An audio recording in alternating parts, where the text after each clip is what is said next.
Good morning, everyone, or good afternoon, depending on where you are joining us from, and welcome to today's webinar. It is our pleasure to have Intercloud with us today, who will be presenting this webinar entitled Top 5 Trends Impacting Multi-Cloud Management. Before we begin, I'd like to welcome you to our webinar platform On24. You'll notice that this webinar is browser-based, so if you disconnect for any reason, please just click on the link that you received via email to rejoin the session. If you have any questions, you can send them in via the questions widget. Just type them into the box at the top right-hand corner of your screen and click submit. Please use the yellow help widget if you require any assistance, and you can move, resize, and maximize any of the windows in front of you to get a better view of the slides. Now, please allow me to welcome Sam. Hello, everybody. Thank you for joining us for today's session that's going to look at this year's top 5 trends impacting multi-cloud management. I'm Sam Ireland. I'm the Global Head of Marketing here at Intercloud, and I'm joined today by Pierre Sarroux. Pierre is our Deputy Chief Technology Officer, and I'm thrilled to welcome him to talk you through a little bit of the detail around the top 5 trends and exactly what you as enterprise organizations can be looking out for in order to optimize the management of your multi-cloud. But Pierre, perhaps before we move on, maybe it's okay with you if you can just say a quick introduction for those joining us for the session today. Yeah, thank you very much, Sam. I'm Pierre Sarroux, the Deputy CTO for Intercloud. I joined the company 10 years ago, so I will try to share with you what we learned from my own experience and also from our customers during the last 10 years, and how we can leverage all these information to provide better services for you in the future. That's great. Thank you, Pierre. So in terms of the agenda for today's session, I will, in a moment or two, just start off with a really high-level introduction of Intercloud. I recognize that many of you are perhaps hearing from us for the first time today, so perhaps it's useful to see the context at which we're looking at these trends. We'll then go on to look at the top trends for 2023. We'll take each one in turn.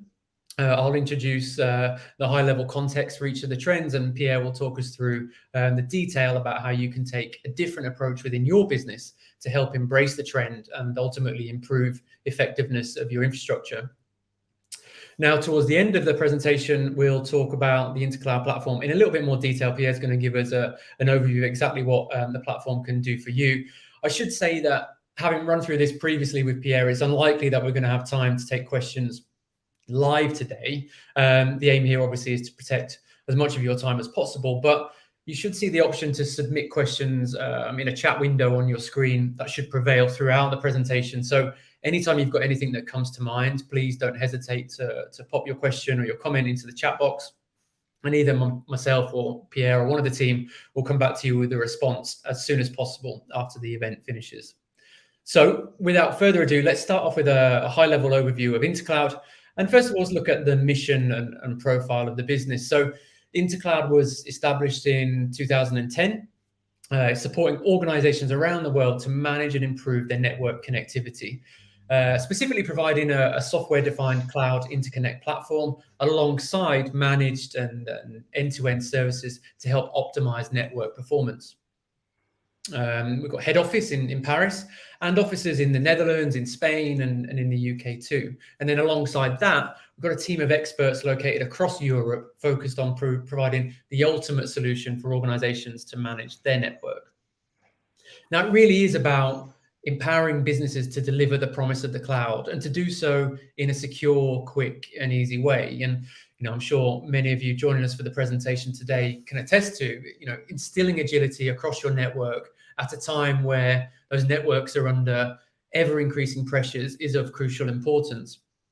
And you can see some of the customers that we work with highlighted on the screen there. Typically, we're working with large-scale global organizations who are feeling limitations and risks across their network. And as their cloud strategy evolves, they see the benefit of leveraging our platform, our private backbone, and our end-to-end managed services to help them develop, execute, and ultimately monitor their cloud strategy. Our partner ecosystem is incredibly robust, so we maintain outstanding relationships with leading cloud service providers and collaborate with technology partners globally to ensure that our offering continues to evolve alongside the ever-evolving requirements of our global customers. mean, crucially, however complex you may feel your landscape is, the flexibility provided by Intercloud and the fact that we're hardware and software agnostic means that we can find the right solution for your business and can support you in turning your network into a value driver rather than a burden, whilst at the same time helping you to deliver, much needed resilience and rigor. As we move on then, the Intercloud platform helps organizations to really get their finger on the pulse in real time of how their network is performing, while at the same time adding additional peace of mind around security, around sovereignty and stability of your global network. And we'll talk much more about that as we go through today's topics. But we're a leading software-defined cloud interconnect provider, and we deliver a secure end-to-end managed service to really help organizations instill that agility across network architectures to help them to scale and to flex as their cloud strategy demands. As a result of the simplification and the streamlining our platform brings, not only do organizations benefit from this agility, they also gain valuable resource optimization and benefit from enhanced visibility and performance too. And final point on this slide then, it's important to note that our cloud coverage is considered to be one of the best in the industry, and it ensures we're able to offer an unrivaled end-to-end managed private connectivity to your clouds. So as I said right at the top, Pierre's going to provide a much more detailed overview of the Intercloud platform. But again, I just thought it was useful context to help get the session started so you can understand how we're looking at this year's trends. Let's move on then to the focus point of today's session, and let's look at each of the trends that we've identified. So these are the 5 trends that we've selected for this year. And I should say that these trends have come about from a mixture of desk research, through stakeholder interviews, internally and externally, and then countless customer touch points and experience from our internal team that have helped us to really understand exactly what trends organizations are going to need to be really focused on over the course of 2023. And we see 5 key trends that are driving decision making within global organizations that's going to impact multi-cloud strategies. The first one to call out there is around cybersecurity. Now, it's not the first time that you'll have seen cybersecurity referenced as a trend in this space, right? But what's important here is some of the changing dynamics of cybersecurity. And again, we'll come on to some of the detail of that in just a moment or two. The second trend looks at economic uncertainty. We're in the midst of a global economic crisis, right? And that ultimately means that there's pressure on CIOs, CTOs, and increasingly CEOs within global organizations to deliver much better cost management. And we'll talk about how a multi-cloud approach can enable that if it's managed correctly. The third trend is all about the speed and scale of digital businesses. We see rapid changes in the way that businesses are working and need to work, really, and it's going to have a massive impact over the coming year around multi-cloud. The fourth trend is all around analytics at edge. There's a wealth of data being produced outside of HQs, and we know that businesses are now under pressure to process that data and turn it into knowledge more quickly and more readily than they've ever been able to before. Now, the cloud can play a key role in that, as long as it's optimized and as long as it's managed effectively, and we'll talk about that in a moment. The fifth and final trend there is around the digital ecosystem. We see many organizations implementing these around what once would have perhaps been protected conversations where there was a fear of a competitive threat. Now, organizations are seeing the value of coming together and innovating collaboratively to help deliver solutions that ultimately are going to improve customer experience or the user experience. The cloud's going to play a key role in that and already is. And the sharing of the data and the ability to process that data in real time is becoming increasingly important. But naturally, the pull that can have on network capacity can be significant, right? And therefore, connectivity and multi-cloud strategies need to be focused on enabling this rather than being a barrier to it. So now let's look at each of the trends in some more detail. And first of all, trend number 1 from a contextual perspective. What we're seeing here and what the research showed us was that clearly the frequency of security breaches is on the rise. And it's not just typical security breaches that we might be used to experiencing. I mean, of course, ransomware attacks are notably increasing across the globe, but there's also significant geopolitical factors and risks that play into this too. And you can perhaps use the war in Ukraine as an example of this. Ultimately, though, this is about creating a position where state actors are potentially posing an increasing threat to critical network infrastructure. And we see that, some industries there are perhaps a more of a heightened risk than others. And actually, the Microsoft Digital Defense Report, which was published late last year in November, I think, highlighted a 40% of increase in attacks reported around critical infrastructure companies across IT, financial services, transportation, and communication sectors between June 2021 and July 2022 compared to the corresponding period in the previous year. So how do these heightened risks manifest themselves in organizational cloud strategies?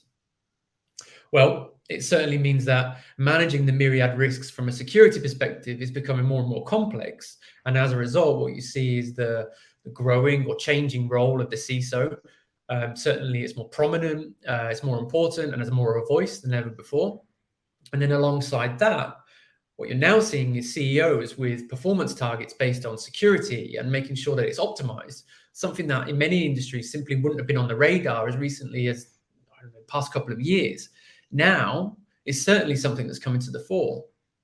And then the final point there on this slide is the topic of confidentiality and the transportation of that data that's being produced all around the world. It's a significant focus area, and one where getting it right is of the utmost importance from a security perspective for sure, as well as others too, not to mention compliance as an example there, right? So the question many organizations are asking themselves is, what is best practice around identity management, data transportation, and confidentiality? And ultimately, how can a zero trust approach benefit my organization from a security perspective? And then finally, how do I deliver it in my complex cloud environment? So Pierre, I'll pause for breath there, and perhaps maybe now you could just talk to us a little bit about how organizations you're speaking to are starting to think differently about the different ways that they can manage security across their network more effectively. Yes, thank you very much, Sam. And before I start to give some answers to the question you just asked, maybe a more personal comment.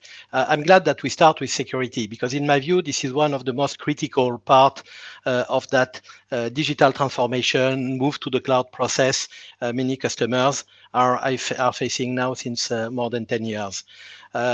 Security has been, as I said, since 10 years, number one is in the stack ranking of concerns faced by the customer when moving to the cloud. Number two and number three have changed across the time, but on top of the list, we still find security. And there is many good reasons for that. The first one is the simple fact that security is a moving target. You need to take security into account every time you move a new application, or even more, a new critical application into the cloud. And it's not because it's just one more that you will be able to expand the existing security, because very often there will be more constraint, there will be more specificities to take into account due to the specific nature of the new workload, of the new data, or the new application you're moving to the cloud. The flexible platform and the central platform we're providing is a way to get a central view on the security. It doesn't mean that the security is fully centralized. It's not one single place to secure everything. It's a central way to build the security layers, to build a control plane for these security layers, and be able to manage all that security component from one single location. And that it has a lot of impact, and we will talk a little bit more about that in the next topics, and especially the data centralization, because it's also something which has to be taken into account for security. The control plane for all the security component is key. You will be able to add maybe different security items, different security devices, but everything will be controlled through a single network, a single control plane that you will be able to build in the platform, which is also the connectivity platform that you use for your workloads. The security officer, your CISO, is the one being in charge of the security governance. And the platform we designed is a way to build the security governance, which has been defined by the CISO. It means that you don't have to cope with the existing security component we provide. It means that we can host any kind of security component and help you to build the right strategy in order to deliver what is exactly expected by your security officer. We are not really bound to a specific vendor, to a specific technology, but we have the framework in that flexible platform to host all the security components you would like to deploy in order to build, as I said, what is being expected by your CISO. A good example of that strategy, and that's a very basic security feature that many companies are using, are the network ACLs, network control list. In a centralized platform, it's very easy. Every time you add a new site, every time you add a new cloud destination, to use a well-defined existing set of ACLs in order to deploy in the edge equipment, which will be deployed for the customer, that basic component. Of course, that's not enough to build security, but that's a good practice. And it's part of the service deployment we provide and we roll out for our customers. The cloud security itself is a critical component because, of course, when you move and when you deploy your cloud into the cloud, you will leverage the existing cloud security capabilities provided by the cloud service providers, security group, all the security component. But it's not useless. But it's a pity if you are not able to extend this security policy outside the cloud. If you build some very specific services fully segregated because you don't want traffic to be mixed into the cloud, it's good to be able to expand this security policy outside the cloud when going through the connectivity between the cloud and your own data center. So the central platform you will have to use should be able also to keep that kind of security policy across the traffic, across all the applications outside the cloud in order to keep the same security governance outside the cloud, they said, in the network between you and the cloud. Sam? Thank you, Pierre. That's great. So now let's have a look as we move on to trend number 2. Trend number 2 really looks at how economic uncertainty is driving a need for better cost management across organizations. Clearly, the business challenges around elongated digital transformations that are actually in some cases failing to deliver value, in many cases failing to be able to demonstrate the value that they're bringing and creating challenges for budgets as I&O leaders are coming to forecast what they need to spend in the forthcoming years. It's actually quite difficult to articulate the value that's been delivered so far and therefore optimize or reprioritize activity accordingly. And those cost overruns on projects are actually going on to drive decision-making, but perhaps not in the right way around. They're driving decision-making in ways that are not already predetermined because those projects haven't run through to a conclusion. So on a really broad level, I&O leaders have got more to deliver, and they have to do so now with more scrutiny on spend and return on investment than they've ever had before. And naturally, that has an impact on their cloud strategies.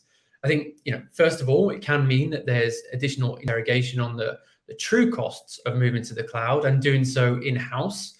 And that includes looking across the breadth of construction, migration, and optimization of cloud deployments.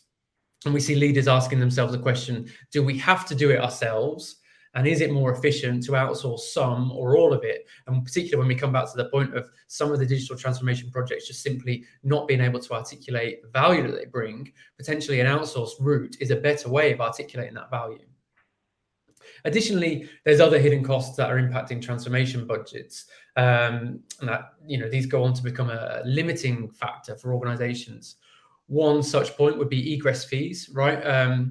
We see senior leaders often being surprised at just how much they can mount up when you're running a multi-cloud operation.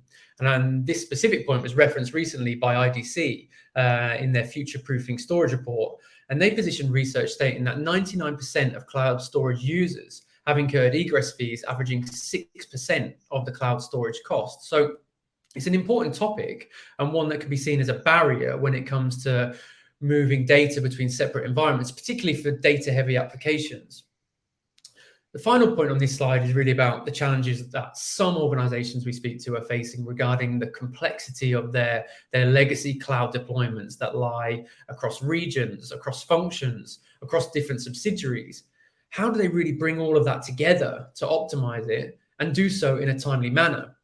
This is something that can often feel daunting or perhaps intimidating for an organization. And we see that impacting how future-focused organizations can be in shaping up their cloud infrastructure. So Pierre, again, over to you really to help paint a picture of exactly the conversations that you're having and how a centralized connectivity platform can actually help organizations to find their way through some of the challenges that we just outlined. Yes, Sam, and obviously, once the security topic is well understood and well covered by the service we offer, very often, not always, but very often, the discussion comes to the economic part of the discussion. So the point number one is the fact that in that cloud transition, as explained in the slide, there is a need to reach clouds in multiple geographies, on a global scale. So it means that if you want to optimize the cost of your solution, it's always better if it's possible to reach all the cloud destination you need in different countries across the globe through one single provider. On the customer standpoint, of course, that will help to optimize, to increase the buying power in order to have that some conversation with only one provider and deliver and get exactly what you need through that provider. But you shouldn't forget that the cost is not only on the provider side. I mean, for the cloud connectivity, of course, there will be money to spend because you need to buy connectivity, you need to buy that cloud access from a provider, and that will be better if it's through one single provider. But there is also an internal cost that the customer will have to manage and will have to support. This is the cost of the expertise. This is the cost of the team being in charge of the discussion, technical discussion, operational discussion, conversation with the service provider. If you have multiple service providers across the globe in order to match your footprint requirement, of course, you will have to be more team trained, being able to discuss, to understand the technical specificities of the service being provided by different providers.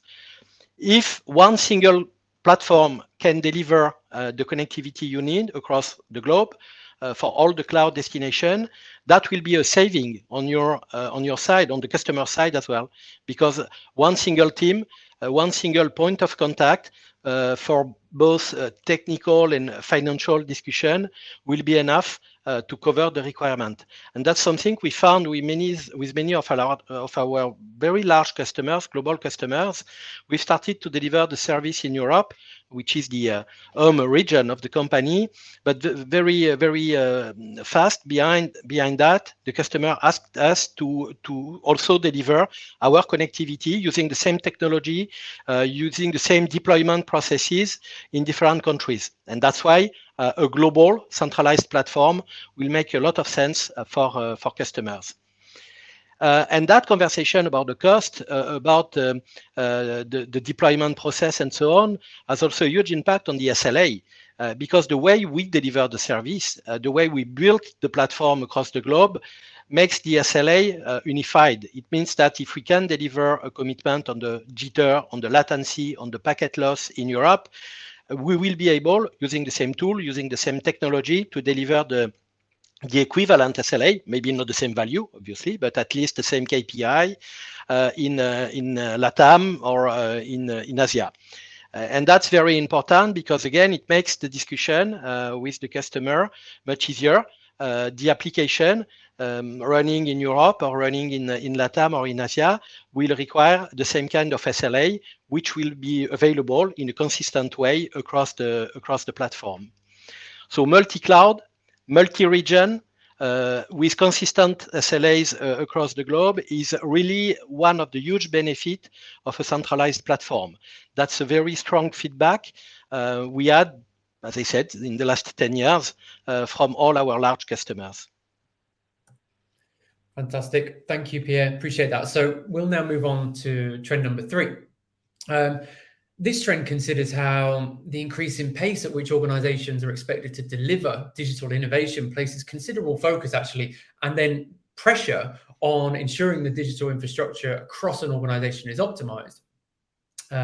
According to Gartner's 2023 Board of Directors survey, they referenced that 89% of board directors said that digital is embedded in all of their business growth strategies. So digital innovation now must be seen as something that is driving the front of the house as well as the back of house in equal or at least in proportionate measures. And this means that organizations are becoming more focused on the entirety of their digital operations, both those that directly drive customer experience and those that support it indirectly too.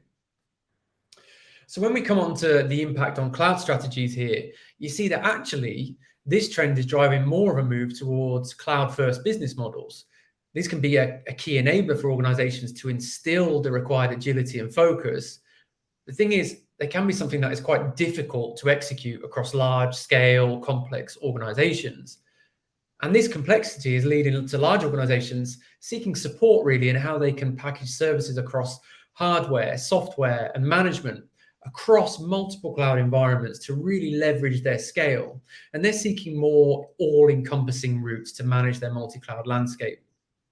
And Pierre, again, perhaps that's a good segue there for you talking us through how organizations can tackle this with a different approach to managing their connectivity.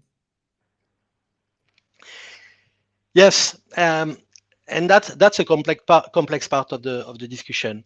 The ability to manage the deployment for distributed workloads across multiple clouds has many impacts. The first one is a technical challenge.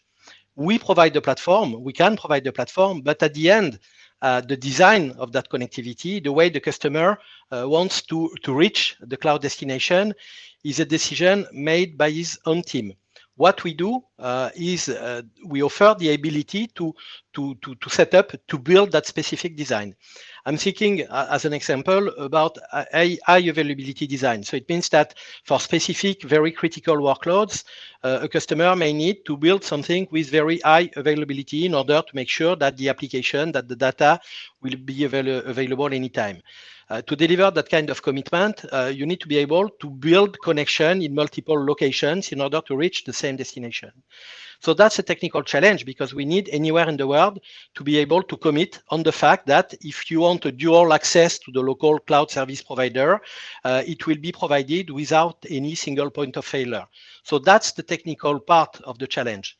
There is also very often a regulatory challenge because the way that kind of solution can be built is really impacted by some local regulations, and it may make the connectivity, the way we build that service, more complex.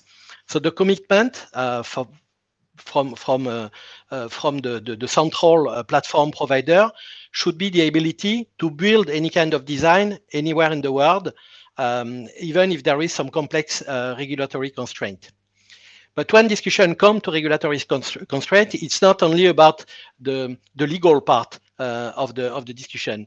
This is also sometimes something which will have an impact on the design itself. I was talking about the high availability, but one of the challenge regarding the design is, and that's a very good example, the fact that sometimes the data shouldn't go through the limit of the country. In that case, we need to build a service based on some geofencing features. It means that we should commit on the fact that the data won't go outside the boundaries of the country. So the ability to provide the bespoke service to comply with specific data, security, or local regulation is really a huge benefit of that central platform. I apologize. Hand over to you, Sam. No worries, you catch your breath. Pierre, thank you for that. I think we can now move on though to trend number 4. And as we started to process our findings relating to this trend, we really honed in on the fact that organizations are tackled with more data than ever before, and seemingly everything is connected somehow and for some reason. Yet the ability to actually harvest that data and turn it into knowledge is often something that's being overlooked. organizations are really struggling to bring all of their data into one place for key stakeholders to access it and drive insight and ultimately competitive advantage from it. And so naturally, this increase in data and the drive to use it to deliver the competitive advantage that I just referenced needs to have the network front and center as a key consideration. And alongside that, accessibility requirements dictate that delivering this access via the cloud is the only way to support it.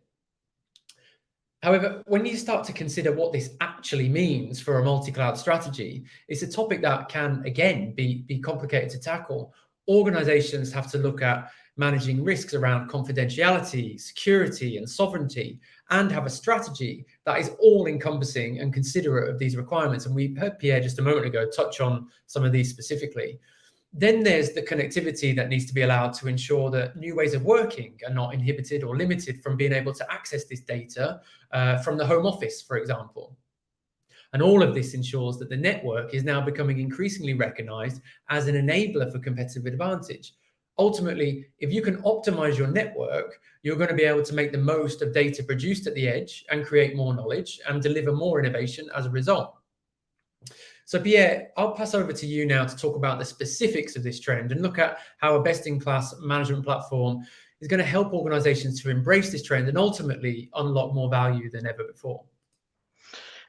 Thank you, Sam. I hope that my voice will will stay in good shape. Anyway, yeah, analytics at the edge, and that's I don't want to say that it's a new class of application, because this is something we've seen being used by customer roughly since the beginning of that cloud transformation.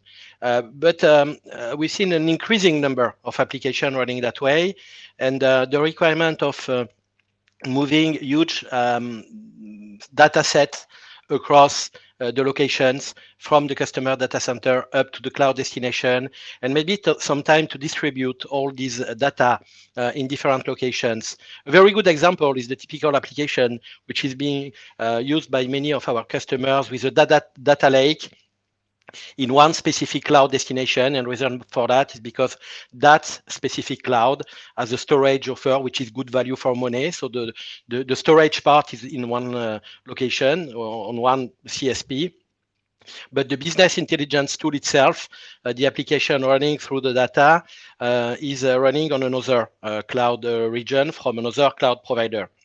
And because again, that cloud provider has a good for value for money offer for BI tools. So the requirement is to be able to move the data from the very often from the customer data center up to the cloud destination, and from the data lake to the BI tool whenever it's needed. And one of the specificity of this kind of application is the fact that you don't move the data all day long, 24/7. Very often you have to transfer this data, a specific data set in one exchange. So it may take an hour or a day, depending the size, but you need to be able to use the connectivity, to use the network in a very intensive way during a limited time in order to make that data transfer.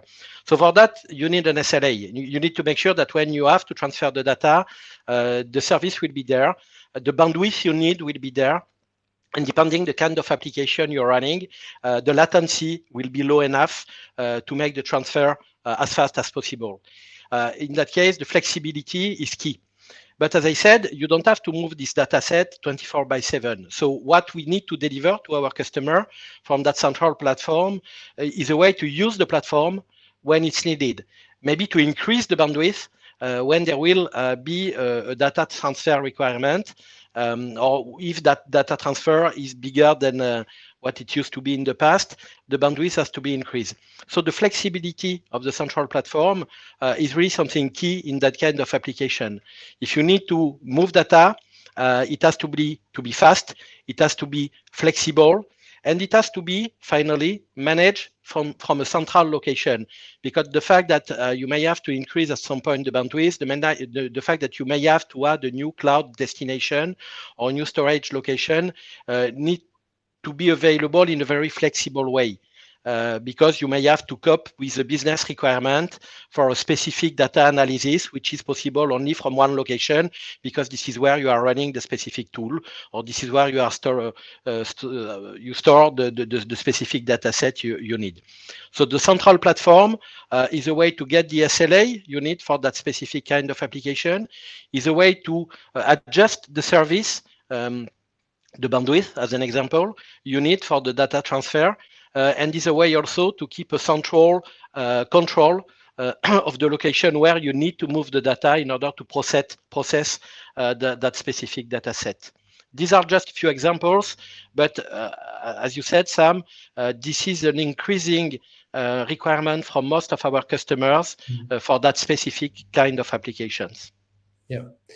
Now, thank you again, Pierre. We'll now going to look at the fifth and final trend that we're calling out in this year's trends.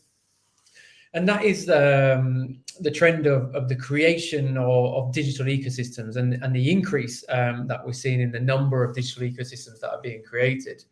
In the past, certain collaborations within the same industry or in the same ecosystem just may not have been entertained. They may have been seen actually as an organizational threat.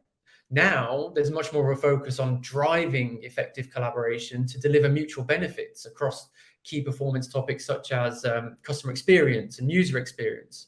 And ultimately, if collaboration is a route to drive more revenue to the bottom line, functions such as infrastructure and operations need to be able to deliver it. So then as these digital ecosystems are maturing and becoming more popular, there's inevitably an impact on multi-cloud strategies across organizations. Now, on a really simple level, as businesses begin to collaborate with organizations outside of their network, they need to provide these co-collaborators with access to their network. So the key consideration there is, how do you do that in the most effective way? And how does the cloud enable this? The second point that we've called out here is around the scalability that this sort of approach needs to be able to deliver results. These digital ecosystems can extend quite rapidly across different organizations, across different partners, different suppliers, for example. And the more access that you're giving means that the requirement to allow that access across your network is therefore heightened. And then the final point that impacts cloud strategies is that when you're needing all of the elements that's just been outlined, you also need to be able to deliver them in a cost-effective and secure way. And ultimately, this all means that you need a solid cloud strategy in play to deliver against the business demand.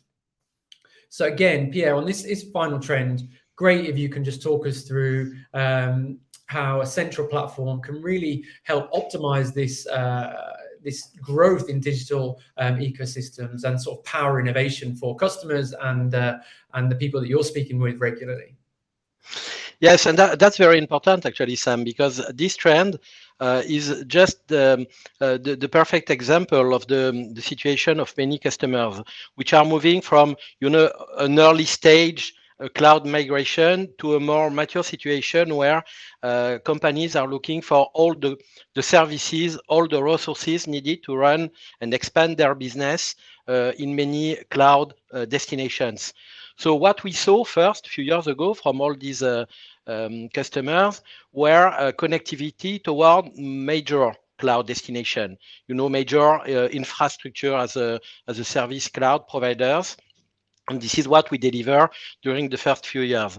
But we've started to see a few years ago an increasing number of requests to reach some very specific cloud destination. These cloud destinations are very often related to vertical market. We've seen requests from the retail market in order to reach some very specific cloud services with application services dedicated to the retail market. We've seen some requests also from the BFSI market. Bank and finance are using some very specific applications. Some of them provided by cloud providers. It's not maybe a tier 1 cloud provider, but this is still a cloud provider. So it's very important that the central platform has the ability to connect to this cloud destination as well. And not only because this is the number one, in the market share worldwide, or the number 2 or the number 3, but also because this is a critical one for the BFSI market, for the healthcare market, for the automotive industry, or the retail market, as I said before. And one of the key feature for us, the key part of our value proposition is the ability to onboard all these cloud destinations into the central platform. So it means when our customers are starting to look at that more specific cloud destination for their own business, we also have the ability to provide the connectivity. And when I say that we have the ability to provide the connectivity, it's not only a physical link that I'm talking about. It's also the full set of features which are coming with the connectivity service. We've been talking about the SLA. So that connectivity will support SLA as well.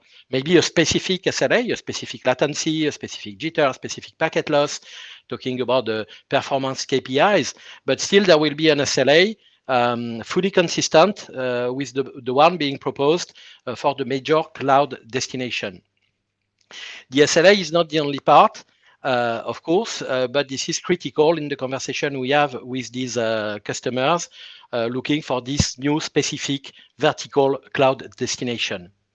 The last topic on the slide is quite important as well, the ability to plug into specific application. And that's very important because it's a way for the customer to manage maybe in a better way the increasing number of applications being used from the cloud.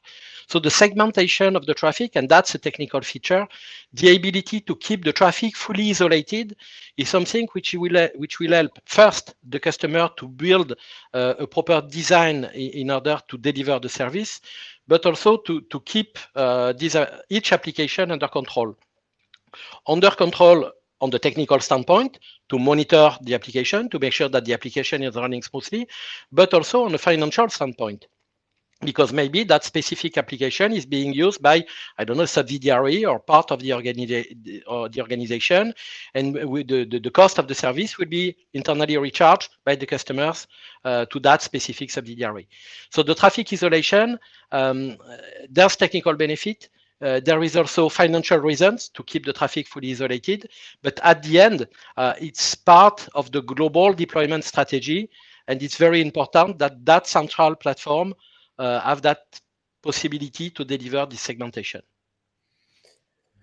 Yeah, thank you, Pierre, and appreciate you taking the time to step us through the details around each of those trends and really what they mean. And I hope, for those of you joining us for the session, it's been interesting context and it's allowed you to look at how you can embrace the trends that have been identified perhaps in a different way. And we're certainly here to support you on doing that. And ultimately, we're keen to have conversations with all of you about how we can support you in embracing these trends and others and improving the performance of your business. And to that point, really, it's probably worth us spending a few moments talking in a little bit more detail about the Intercloud platform itself. And Pierre is just going to spend a few moments stepping through a few slides that looks at the platform, the context for how we deploy, where we deploy, who we work with, and then also a little bit more about the market. So Pierre, I'll throw it over to you for maybe a 5-minute overview of the platform in a little bit more detail.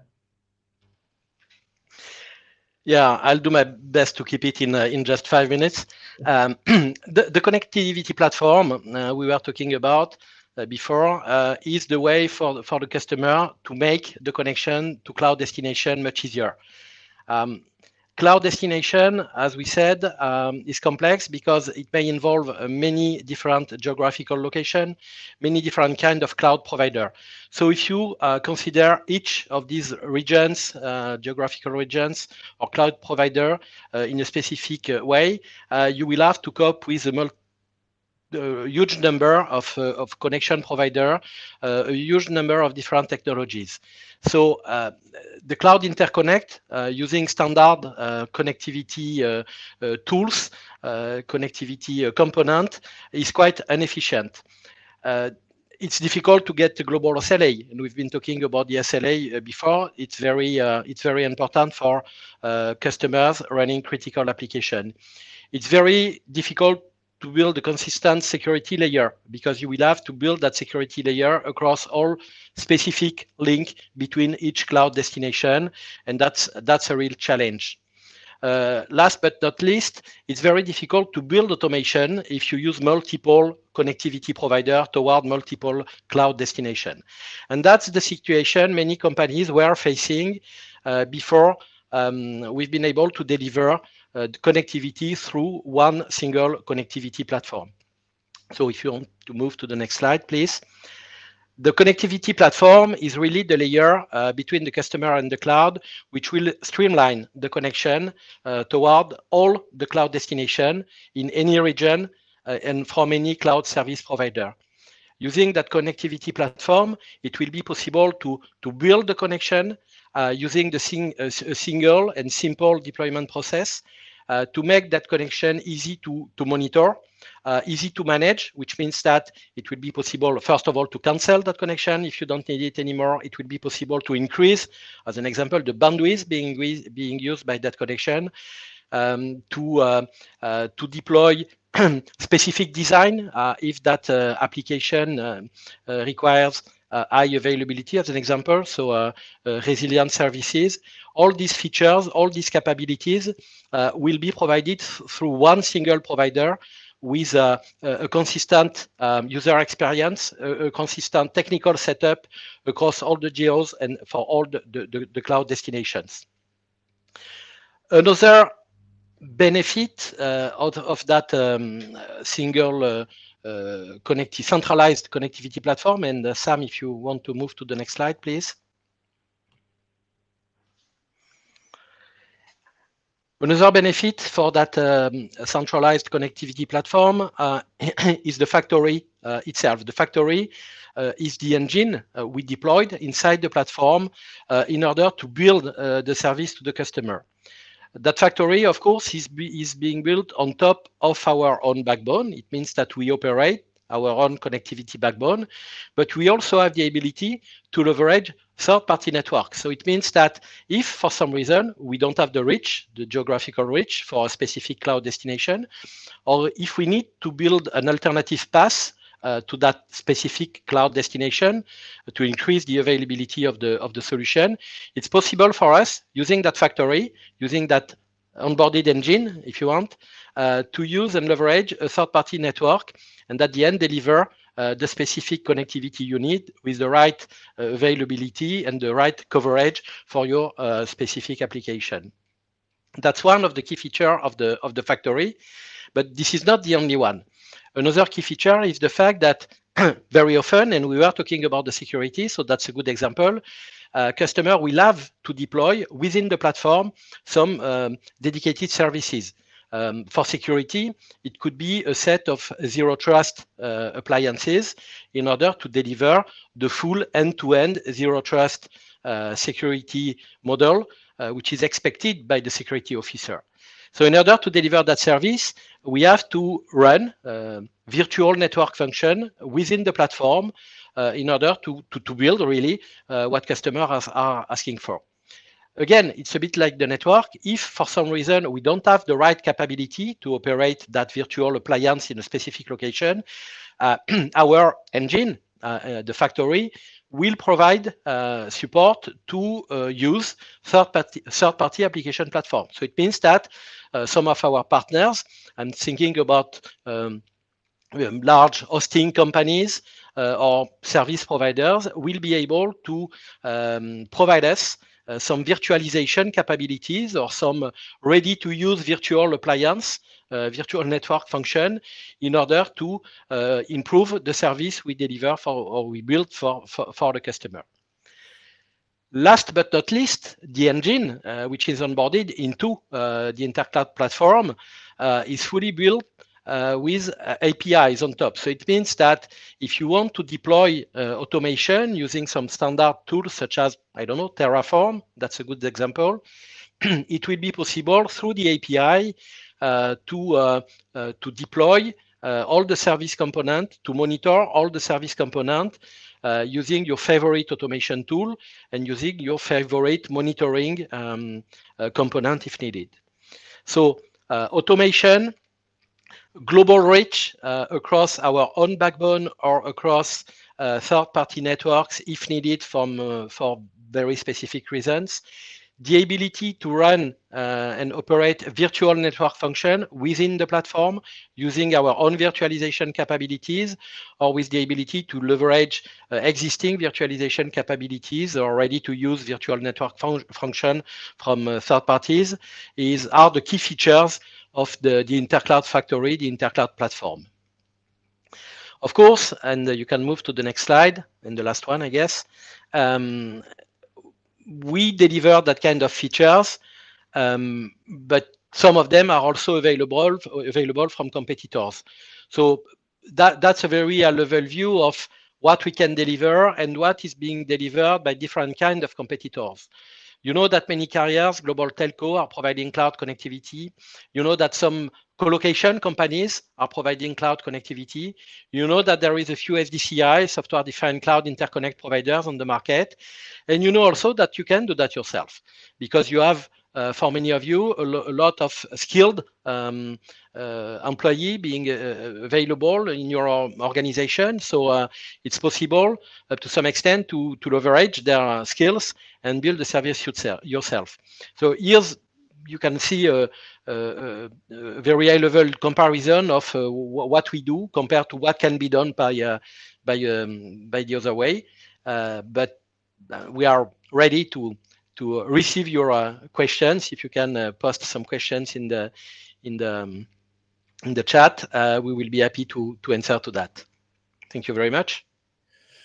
Yeah, thank you, Pierre, and thank you everybody for joining us for the session today. You can see, just to Pierre's point there, if you don't have time to send the question in the chat now, please feel free to drop Pierre or myself an email, and we'll be happy to answer your question or point it to the best people internally to get you a response, and we'll do so as soon as possible. I really hope that you've seen how the trends are actually, in some levels, all interconnected in terms of the challenges that you're facing. And we heard, as we went across the presentation, different elements relating back to other trends. And we see that across every conversation we have, right? And we'd love to be able to build that out in more detail with you, talk about your specific business case, and look at the best way forward for you. I hope you found it interesting. I hope you can see how you can perhaps take a different approach to embracing these trends and improving your network. And as I said, we're here for you anytime. Any questions you've got, we'd be more than happy to answer them. But for today, I think that brings us to the end of the session. So I wish you a good rest of your day, and I hope that we can speak again soon. But thank you and all the best. Bye-bye. Thank you. Bye-bye. Thank you, Sam and Pierre, for what was a fantastic presentation, and to InterCloud for sponsoring this session. To the attendees, you will receive an email shortly telling you how you can access the on-demand version of this webinar, or you can access this through our website, www.pmi-live.com. We look forward to sharing further webinars with you, so please do keep an eye out on the website just mentioned. And follow us on Twitter at BR Webinars for daily updates, and join our LinkedIn group, Business Review Webinars. Thank you once again, and I hope you all have a nice day.